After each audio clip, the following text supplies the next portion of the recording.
Hello, everybody, and welcome back to another episode of Born from Sin. I'm your host, Danielle. Today's episode is going to be about parenting, and it's not going to be one of those tips and tricks on how to, help you out and how to help you change your child's diaper if you've never done it before. It's actually an episode about my parenting skills, and hopefully, if you learn anything from this episode, it's not to make the same mistakes that I have. As parents, we all make mistakes. We all do. Growing up, I had always hoped that I would have a family. I always hoped that one day I would be married and I would have two children, a boy and a girl. And, if any other children after that came along, then fine. But I would have been content with just two children. I always hoped that I would be able to provide my children with a stable home, something that I never had growing up. I wanted them to have a house that they could feel safe in, that they didn't have to worry about waking up in the middle of the night with a mother that was schizophrenic.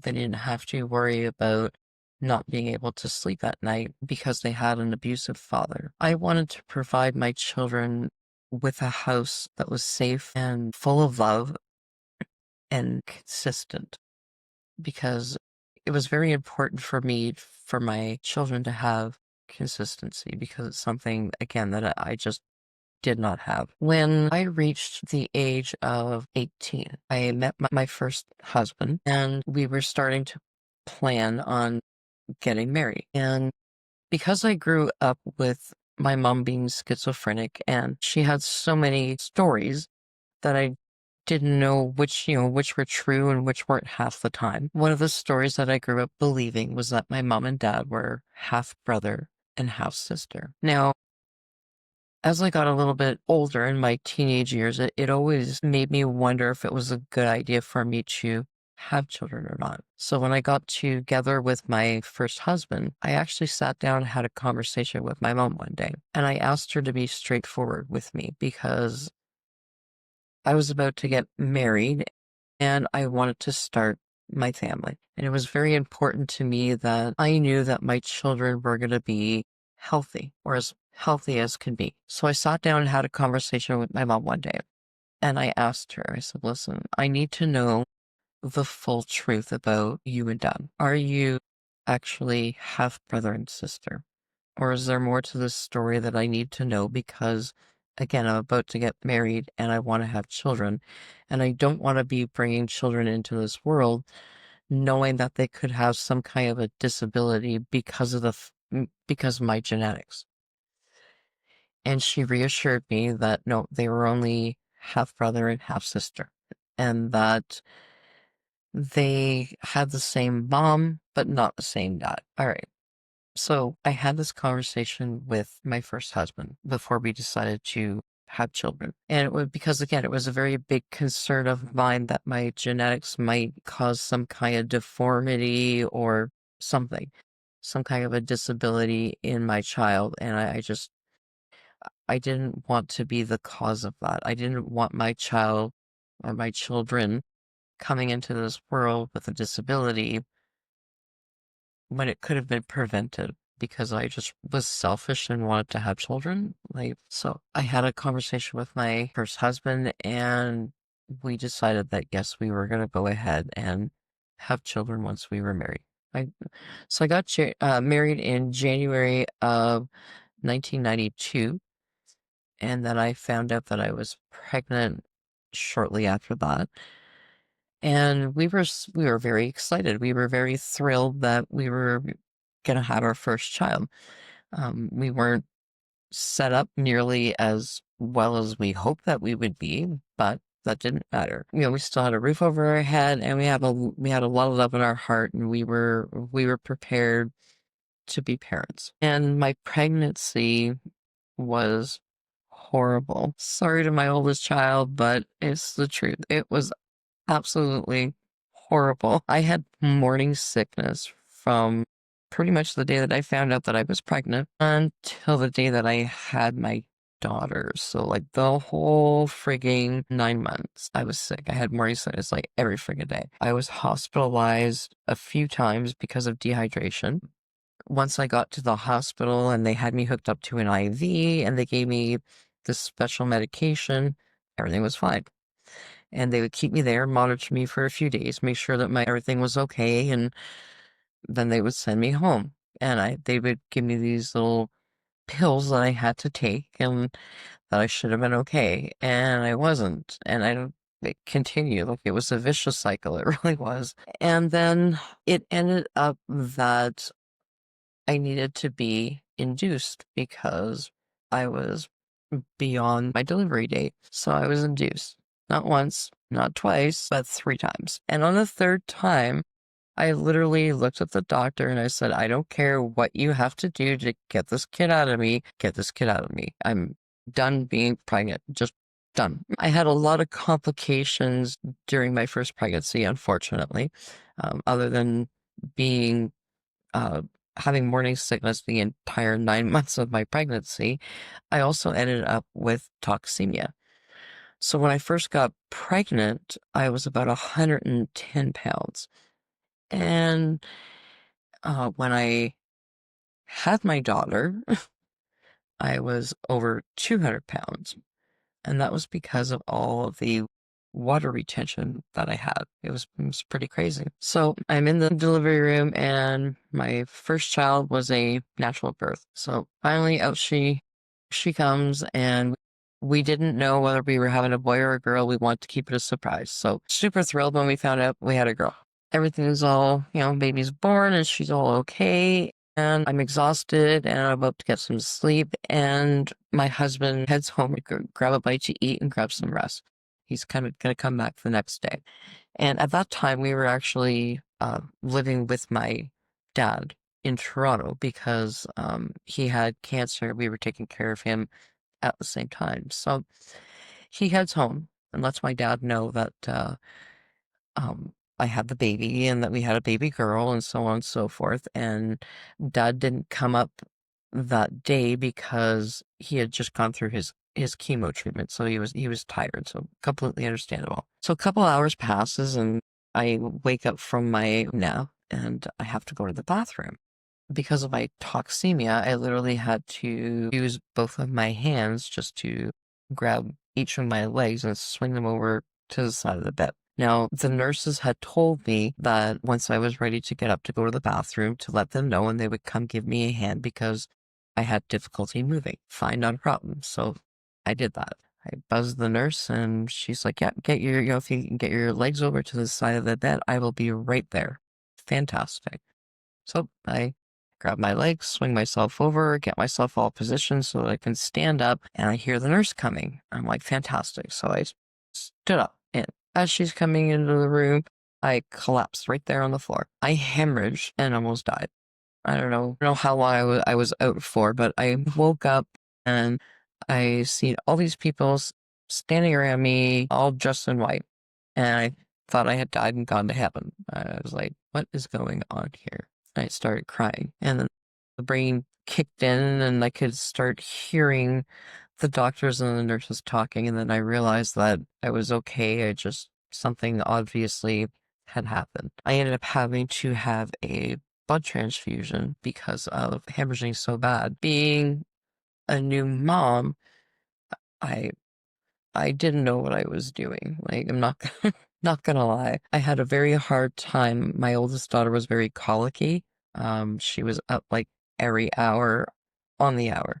This child did not sleep like at all for the first 3 months. Like, she was impossible.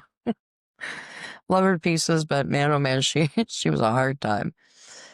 And when she turned 3 months old, my mom and her girlfriend had moved back from Newfoundland to Ontario, and they came and lived with us. And that was the first night that my daughter slept all night. And I was in such a panic that night that I literally got up pretty much every hour on the hour because I was just programmed to get up every hour on the hour. And I went and checked on her to make sure she was still breathing because I was like, I don't understand why she's not getting up. I don't know, maybe calmer in the environment that she was in. It was less tense. She finally sleeps the whole night. So from there on, it wasn't too bad. I got to sleep at night at least. So that was a good thing. I had a lot of help from my mom and her girlfriend at the time, and of course my husband at the time. He did work full time, and I was a stay-at-home mom. So things, sometimes it was a little difficult for him to always um, help after he got home from work because some days were a heavier workload than others, and I didn't always understand that, but I do now. And we used to, every so often, we used to argue because I would be tired because I had a long day with my daughter or with our daughter, and I just needed a break kind of thing. But he was also exhausted from working a heavy workload, and it would just, we would struggle. So the younger years weren't so bad. There were a few little hiccups along the way. And then once my daughter turned a year old, that was when my marriage pretty much had ended with my first husband. We had gone our separate ways, and for about a year, I raised our daughter by myself. Though I was upset with him at the time, not gonna lie, I understand now that he just needed to do what he needed to do. So for that year, I pretty much raised my daughter by myself. And again, I still had the help of my mom and her girlfriend, thankfully. And my mom was really doing well during that time. She was on her schizophrenic medication, so she was very clear-minded and trustworthy. If I needed to run to the grocery store or the corner store and I didn't want to bring my daughter with me because it was cold out or pouring rain, whatever the reason, I was able to leave her at home with my mom. So that was great. And then my daughter's second birthday, I believe it was. I could be wrong on my timeline here. Anyways, on my daughter's birthday, my ex-husband reached out to me saying that he wanted to be a part of her life again. Fantastic. So he was back in her life, and he had moved on, had a girlfriend, so on and so forth. And I had moved on with my life. I was still single, but that's neither here nor there. So now we went from me being a single mom to me co-parenting with my ex-husband, which for the most part it went well. He had her every second weekend. I had her pretty much the rest of the time, and he was good with her. He was always a good dad. So I never stopped him from seeing her at any point in time because there was no reason. He was, in my opinion, he was not abusive with her. He took good care of her when we were together. There was no reason for me to stop him from seeing his child. And there was no reason for her not to be able to see her dad and have that bond with him. We did the co-parenting thing for the longest time. During those co-parenting years, I had good times and bad times. I think one of my favorite oopsie moments had to be I woke up one morning, and normally I would set an alarm and I would be up before my daughter because she was a little hyper at times. And I always tried to make sure that I was up before her and had like breakfast ready and so on and so forth. Well, one night I had gone to bed and I wasn't feeling well. I was coming down with a cold. I was on medication at the time, and I was just knocked out cold. Did not hear my alarm. I woke up and I could hear my daughter giggling. I was like, what is she up to? She didn't come wake me up, or if she did, I don't remember. I was knocked out cold. So I could hear her giggling. So I get up and get out of bed and leave my bedroom, cut through the living room. I could still hear her giggling, and she's in the bathroom. So I'm like, all right, what is she up to? And the door's like 3/4 of the way closed, the light's on, and she is just giggling away. Open up the door, like startled her a little bit. She is standing there and she is covered, and I mean covered in lipstick from head to toe. And she looks at me and she says, "Look, mommy, pretty." I just stood there with the biggest smile on my face and gritting my teeth because as cute as it was, I was a little pissed, not gonna lie. But I'm also not gonna show that to her. So I remember, coming out and being all excited about being pretty and my dad telling me I was pretty ugly. And I was not gonna ruin this moment for my daughter. And I looked at her and a big smile, gritting my teeth, and I said, "Yes, honey, pretty. You're very, very pretty. But how about we take a bath?" And I got the bathtub ready. And then once I was done getting her bath, ready for her, we got her all undressed and put her in the tub and put some bubbles in there and let her play around. I then went and got a screwdriver and I unhooked my toilet seat because it was one of those old-fashioned green, like soft foam toilet seats that was now covered in lipstick. And if I would have sat on that, my behind would have been covered in lipstick as well. So I decided that I would unhook my toilet seat and literally squat over my toilet to use the bathroom that morning. So,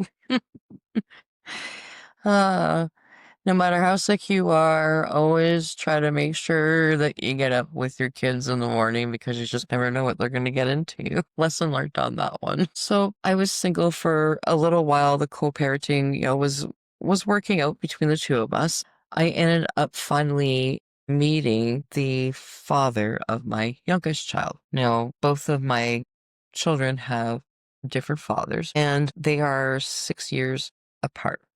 So now, when I first met the father of my youngest, he was a musician, and I met him through a mutual friend. He used to play at a bar that I would go to every other weekend when I didn't have my oldest daughter with me when she was with her dad.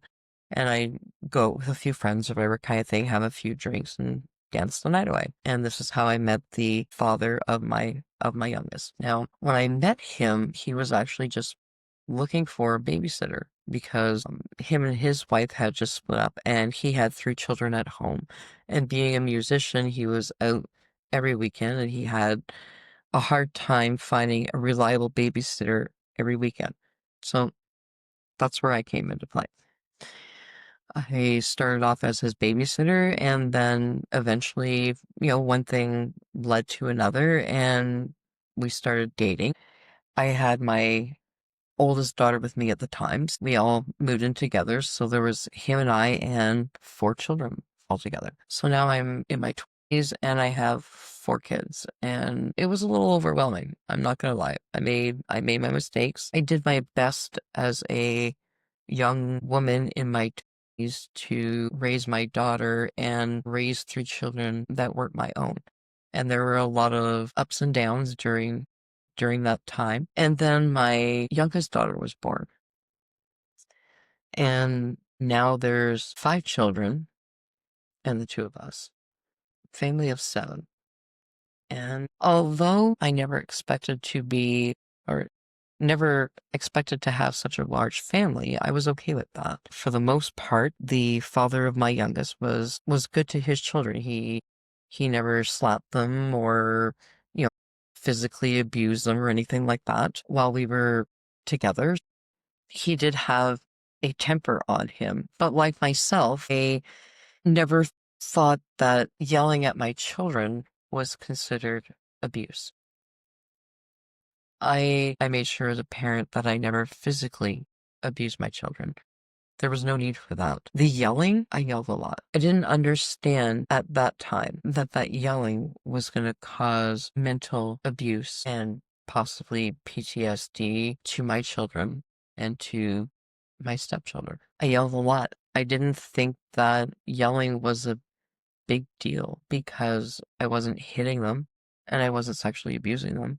So, they were not being treated the way that I was as a child. So I did not see anything wrong with what I was doing. As an adult, I see it now. And throughout the years, again, I was the type of person that I did not slap my children. I put them on timeout. I did not sexually abuse my children. I did my very best to give them all a safe home to be in. I ended up no longer living with the father of my youngest because of the abuse that he put me through. And when I started going for counseling, I started realizing that my children and my stepchildren at that time pretty much living the life that I was living as a child, watching my dad abuse my mom. And it really hit me hard knowing that that's what they were seeing and that's what they were living through, because it's not something I ever wanted any of my children to ever have to go through. I didn't want them to have to watch their mom or their stepmom be belittled and beaten by their father. I lived through that. It was not a fun experience, and I honestly didn't realize that that's what they were going through until I went into this counseling session and I was made aware of it. I tried my very best to be a good mom, but I failed many of times along the way. When I had to finally give my children to their dads because my mom was living with me and I was taking care of her, and because of her schizophrenia, and her waking up in the middle of the night holding a butcher knife over me and my children, I made the decision to send my children to go live with their dads. Now, my ex-husband, father of my oldest child, I knew that my daughter that she would be safe there. I knew she would be well taken care of. He had a good job. He had a roof over his head. He was always very good with our daughter. So I had, when I talked to him and we sat down and had a conversation about her moving in there with him full time, it went over smoothly. The conversation that I had with the father of my youngest, not so smoothly. And the reason being is because we were still, I don't know, I was still at that point in my life where I didn't know if I still wanted to be with him or not, even though he beat the hell out of me and abused me. I was a very strong believer in people can change because I've seen my father change. And I tended to give people way too many chances than they should have had or than they deserve. So that being said, he would have agreed to take her at first if it was him and I, getting back together. So when I finally got it through to him that, our daughter is very much in danger of living here, you really, really need to step up and take her. He did. And he was dating somebody at the time, and she's a beautiful woman. She thankfully was there for most of my youngest daughter's life as her stepmom or as her mom because I wasn't there. Now, it wasn't again by choice that I wasn't there, but I wasn't. And I always be thankful to this woman for helping helping our daughter through some of her roughest times because she didn't have it, I'm gonna say, as easy as my oldest daughter did. And although my oldest daughter, um, her dad was very, very good to her in many of ways, she still struggled with her own issues as well. And I am not trying to make her issues seem less than my youngest daughters by any means, because they both went through feeling abandoned by me, which I will always feel bad about, but I had no control over. And as adults, they do understand that now, but I don't blame them the least bit if there's some resentment there. I know that it took me years to get past that resenting my parents for abandoning me, so I get it, and I'm not gonna sit there and tell them that their feelings are not legit because they truly are. My youngest daughter, her dad had the opportunity to move out to British Columbia. And although I wasn't super thrilled about the idea, my youngest daughter would be going with him. So we sit down, we have a conversation, and I sign over more or less a letter stating that I'm allowing him to take our daughter out to BC and that he would have full custody of her and so on and so forth. She was 4 years old at the time, and we were going to be celebrating her 5th birthday at Bell Park in Sudbury, Ontario. Now, her birthday is on May the 24th, and it just so happened that it was on the holiday Monday, which was fantastic because everything was closed. So I worked in retail at the time. So it gave me the opportunity to go to her birthday party that her dad and stepmom had planned at Bell Park. I get a phone call that day telling me that the birthday party is canceled until, or sorry, it's not canceled, it's postponed until the next day, which is a Tuesday, and I have to work. The reason that the birthday party is being put off until the following day is because the stepmom had to go to her parents' gravesite with her sister to clean up her parents' gravesite. All right, I get that, but couldn't we have still had my daughter's fifth birthday the last birthday that I would ever be able to celebrate with my daughter in God knows how many years because you're moving out to British Columbia? Could we not maybe switch that day because I had that day off and I could actually be there? I'm still a little bitter about that one because I lost that opportunity. And when they finally did move out to BC shortly after that, um, I ended up more or less losing touch with my youngest daughter. And I made her and my oldest daughter sometimes a lot of promises that I didn't keep. Now, most of those promises were things like birthday gifts or Christmas gifts. Now, I know it's important as a child to feel loved by your parent, and receiving presents on your birthday and at Christmas or on special occasions is definitely one of those ways that parents show their children that they love them. And when you're able to do that, that's awesome. I made the big mistake of promising my children something that I wasn't able to follow through on. And I always felt really bad about that.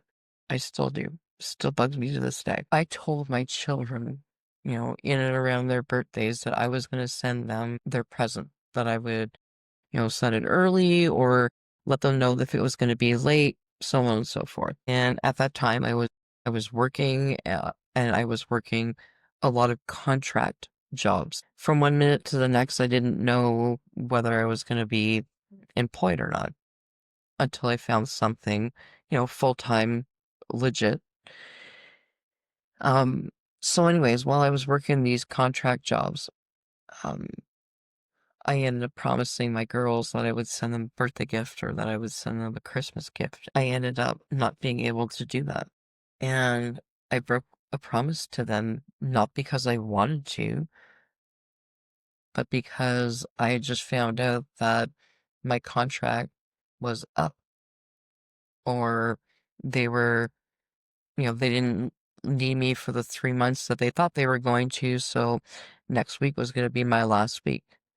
And those were the times that I wasn't able to send my children the Christmas gift or the birthday gift that I had promised them because I had to make a decision between paying my rent or buying them a gift. And it might sound mean or it might sound selfish, but I paid my rent. I wasn't going to do any good to them if I was homeless, so I paid my rent. But as children, they didn't always understand that. Or when it came to my youngest daughter, her dad would tell her stuff like, I told you your mom didn't love you. I told her she wasn't going to send you anything. He would implant a lot of negativity into her, and then it would break her heart even more.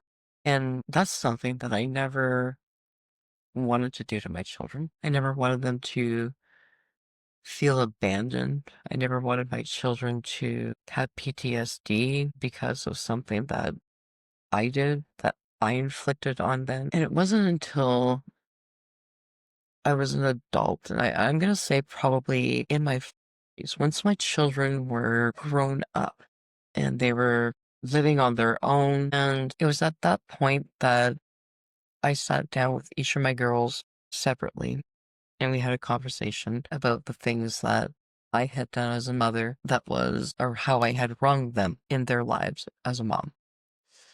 We sat down and went through every little detail, and I'm sure that there's probably still some stories that maybe they haven't totally felt comfortable sharing with me yet.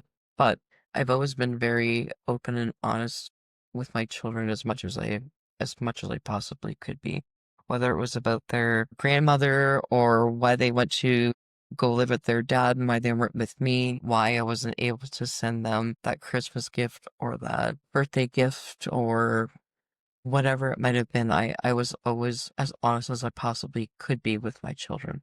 And I've tried my very best to make amends with them, but still to this day, I slack. And I'm not gonna lie about it.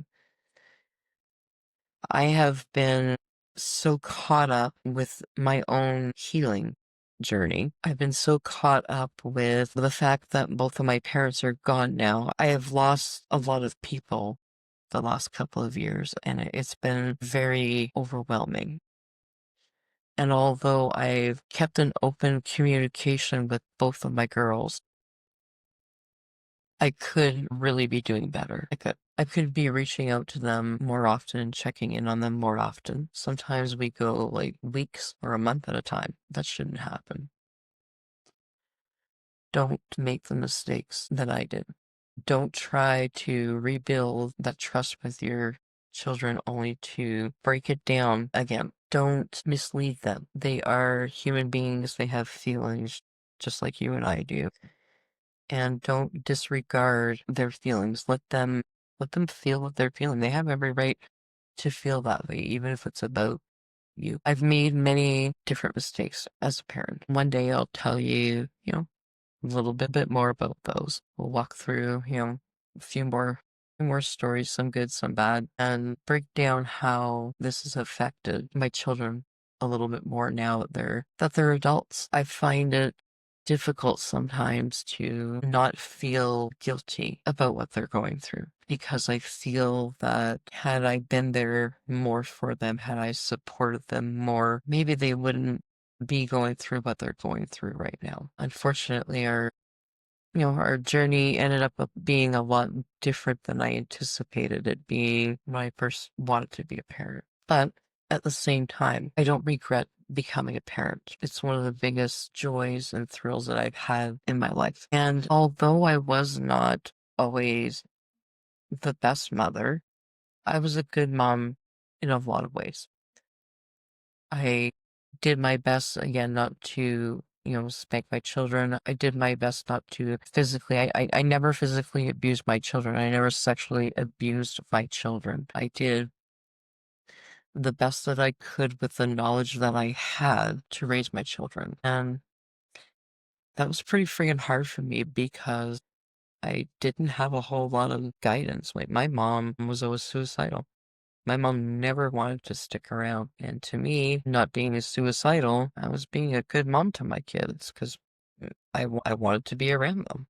But things like yelling at them, although I wasn't physically abusing them or sexually abusing them, caused them their own trauma. And I feel guilty about that to the point that I wish I would have known better. I wish I would have known before I reached my phase that me yelling at my children was actually mentally abusing them because I didn't see it as I was doing anything wrong. I only hope that one day both my daughters and I will have the opportunity to have the bond that I know I want and I hope that they want to. I, however, need to step up my game. And now that I have, again, moved past a lot of my trauma, it's time for me to start taking ownership on my mistakes and hopefully correcting those mistakes a little bit more than I already have with my children because both of them struggle with physical health issues and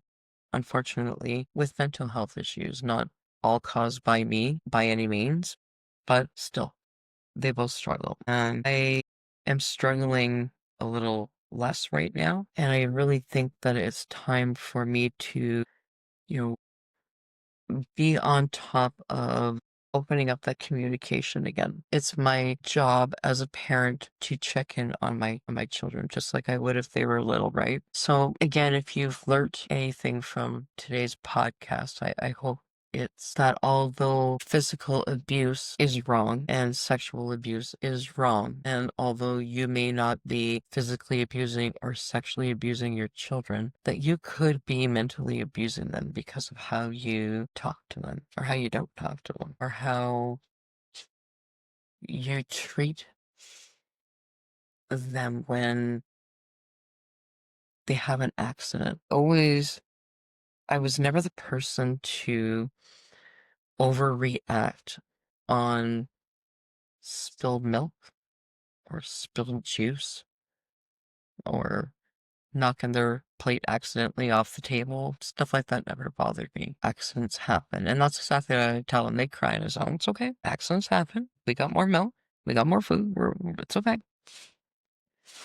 And for those kind of moments, I was good about it. Other people, sometimes it frustrates them. And if you react in a negative way and you yell at your children for making a mistake, you're technically mentally abusing these children. So don't make the mistakes that I have. Don't be that parent that thinks because of how they were raised. Don't be that person that thinks that you're a better parent than what your parents were, because although you might be, you're still not perfect. And that's today's episode. We'll talk to you next week.